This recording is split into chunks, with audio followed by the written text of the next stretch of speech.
খাবার, জ্বালানি এবং যাতায়াত এই তিন ব্যয়ে কাটছাঁট করার সুযোগ খুব কম। আর যখন এর কোনো একটা দাম বেড়ে যায় তখন অল্প আয়ের মানুষেরই বেশি ভোগান্তিতে পড়তে হয়। ইরান যুদ্ধের আঁচ ইতিমধ্যে প্রভাব ফেলেছে ব্রিটিশদের জীবনে। বৃহস্পতিবার পার্লামেন্টে চ্যান্সেলর রেচেল রিভস জীবনযাত্রার বাড়তি ব্যয় থেকে জনগণকে সুরক্ষার প্রতিশ্রুতি দিলেন। I have not shied away from my criticism of the war. I believe it to have been a mistake. Nor have I ignored the costs that it will bring to bear on the British people.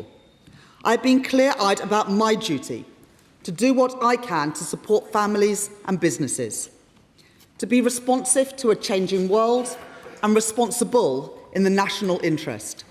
যুক্তরাজ্যে মুদ্রাস্ফীতির হার প্রত্যাশার চেয়ে কমে 2.8% নেমেছে, তবে খাদ্যপণ্যের মূল্য বাড়ছে। এটি এই বছরের শেষ নাগাদ 10% গিয়ে পৌঁছতে পারে।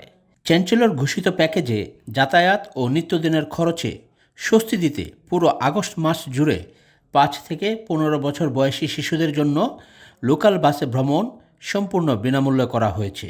Mistakes have been made in the past in terms of borrowing lots of money, spending lots of money, stoking inflation, lots of taxation obviously on businesses, retailers, a lot of that being passed on by way of higher prices. জ্বালানি তেলের উপর পূর্ব ঘোষিত প্রতি লিটারে 5 pens শুল্ক ছাড়ের মেয়াদও বছরের শেষ পর্যন্ত বাড়ানো হয়েছে।